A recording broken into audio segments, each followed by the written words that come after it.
నమస్కారం అండి. నా పేరు మధుకర్. మాది వరంగల్ జిల్లా అండి.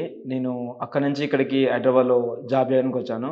సో, ఫస్ట్ నా ఆధ్యాత్మిక జీవితం ఎక్కడ ప్రారంభమైందంటే నేను 10థ్‌లో ఉన్నప్పుడు చిన్నప్పటి నుంచి కూడా నాకు చాలా హెల్త్ ఇష్యూస్ చాలా ఉండేటండి. సో, ఆ ప్రాబ్లమ్ వల్ల నేను స్ట్రగుల్ అవుతుంటే మా సిస్టర్ వల్ల ఫస్ట్ ధ్యానంలోకి రావడం వల్ల ఏమైనా కంట్రోల్ అవుతుందేమో అనుకోని నేను ఒక ఛాన్స్ వైస్‌గా ఫస్ట్ ధ్యానంలోకొచ్చానండి 10థ్‌లో. సో, ఎప్పుడైతే నేను ధ్యానం జేస్తూ ఉన్నానో, నాకు మైండ్ మైండ్ మొత్తం వేరే వేరే ఆలోచనలు ఇష్టమొచ్చినట్టు అంటే ఒక ప్లేస్‌లో ఇక్కడున్నట్టు, ఇంతకుముందు చేసిన పనులు అన్నీ క్లమ్జీగా వచ్చేవండి. ఆ తర్వాత మెల్లమెల్లగా ధ్యానం చేస్తుంటే ఒక్కొక్క ఆలోచనని కట్ చేసుకుంటూ నిమ్మలంగా ఏం చేశానంటే, నేను కొన్ని బుక్స్ కూడా చదివేవాడిని. ధ్యాన స్థితిలో ఉండాలి అంటే సున్నా స్థితికి రావాలి అంటే శూన్య స్థితికి వెళ్ళాలి. సో, మైండ్‌లో ఎలాంటి ఆలోచన ఉండకూడదు. సో, ఇలా చెప్పేవారు. సో, నేను ధ్యానంలో ఎప్పుడైతే కూర్చున్నానో, నేను ఇంతకుముందు చేసిన పనులు, నా ప్రాబ్లమ్స్, మన సమస్యలు అన్నీ క్లమ్జీగా వస్తూ ఉంటే, ఆహ్, ఎప్పుడైతే నేను శ్వాస మీద ధ్యానం పెడుతూ వచ్చానో, సో, చిన్న చిన్నగా మెల్లమెల్లగా దాంట్లో ఉన్న ఆ ఆలోచనలన్నీ కట్ చేసుకుంటూ శూన్య స్థితికి వచ్చేవాడిని. ధ్యానంతో పాటు ఇంకా యోగా ఇవన్నీ చేసేవాడిని. ఎప్పుడైతే నేను ఈ యోగా గురించి, ధ్యానం గురించి చేస్తూ ఇటువైపు అలవాటు పడ్డానో, సో, నాలో ఉన్న హెల్త్ ఇష్యూస్ మొత్తం మెల్లిమెల్లిగా అవన్నీ సాల్వ్ అవుతూ వచ్చాయి. మళ్ళీ నేను ఎప్పుడైతే హైదరాబాద్‌కొచ్చానో, నా యొక్క బిజీ వర్క్ వల్ల మధ్యలో నేను ఆహ్, ధ్యానం చేయలేదండి. సో, మళ్ళీ జాబ్ చేయడం వల్ల, చాలా ప్రాబ్లమ్స్, సమస్యలు చుట్టుముట్టి, నేను ప్రతి ప్రాబ్లమ్‌కు స్ట్రగుల్ అయ్యేవాడిని. సో, ఈ ప్రాబ్లమ్‌కి మళ్ళీ ఓవర్‌కమ్ అంటే మళ్ళీ నేను ఎంత బిజీ ఉన్నా ధ్యానంకి రావాలి అనుకోని, ఫస్ట్ ధ్యానంకి రావడం జరిగింది మళ్ళీ హైదరాబాదొచ్చాక. సో, ఇక్కడ మా అల్లుడు వల్ల నేనేం చేశాను మళ్ళీ ఇక్కడ ఒక ధ్యాన కేంద్రం ఉంటుంది. ఇక్కడ ఒక గురుస్థానం ఉంటుంది అని తెలుసుకోగానే ఇక్కడికొచ్చి ధ్యానం చేసేవాడిని. సో, అంతకుముందు ఏమైందంటే నేను అక్కడ జాబ్ చేస్తూ నా రూమ్‌లో చేసేవాడిని. మెడిటేషన్ చేసిన కొద్దీ, ధ్యానం చేసిన కొద్దీ చుట్టుపక్కల డిస్టర్బెంట్ ఉండడం, దానివల్ల నా యొక్క శ్వాస మీద ధ్యాస పెట్టకపోవడం ఇవన్నీ జరిగాయి.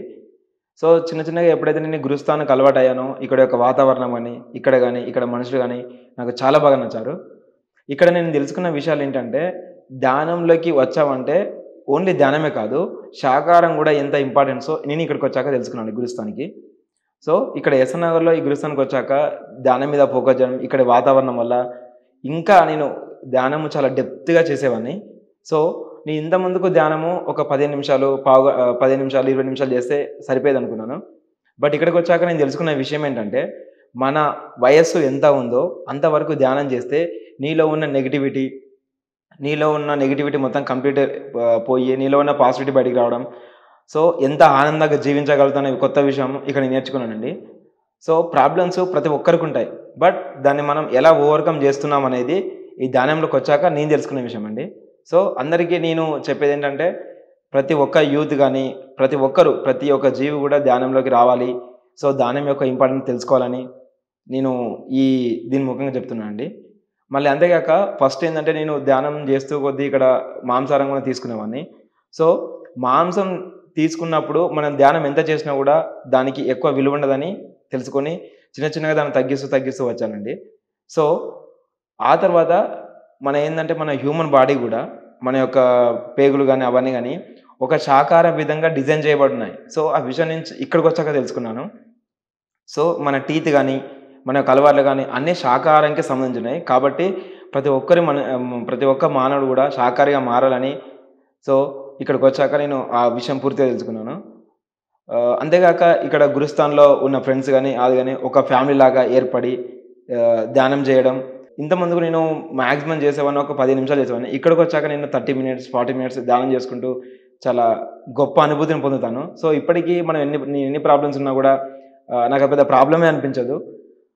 ప్రతి దానికి సొల్యూషన్ ఉంటుంది. ప్రతి ప్రాబ్లమ్‌ని గూడా మనం ధ్యానంలోకొచ్చాక ఈజీగా సాల్వ్ చేసుకోవచ్చు అనే విషయం ఇక్కడ తెలుసుకున్నాను. పత్రిజీ గారు ఈ స్థాపించిన గురుస్థానం వల్ల, సో, ధ్యానం యొక్క ఇంపార్టెన్స్ వల్ల ఆహ్, ఈ పత్రిజీ సార్ గారు ఈ ధ్యాన కేంద్రాన్ని స్థాపించి, సో, దీని యొక్క ఇంపార్టెన్సు ఈ భారతదేశం యొక్క నలుమూలలా వ్యాపింపజేసినందుకు ఆ సార్‌కి మరొక్కసారి ధన్యవాదాలు తెలియజేస్తున్నాను. ఇక్కడున్న ప్రజలకి, హైదరాబాద్‌లో ఉన్న ప్రజలకి ముఖ్యంగా ఎస్ఎన్ నగర్‌లో ఉన్న ప్రజలకు గూడా ఈ ధ్యాన కేంద్రాన్ని సందర్శించి దీని యొక్క ఇంపార్టెన్స్ మీరు తెలుసుకోవాలని, సో, దీన్ని అందరూ సద్వినియోగం పరచుకోవాలని తెలియజేస్తూ ఇక్కడున్న గురుస్థాన్ ప్రేక్షకులందరికీ, పీఎంసీ ప్రేక్షకులందరికీ నా ధన్యవాదాలు తెలియజేసుకుంటున్నాను.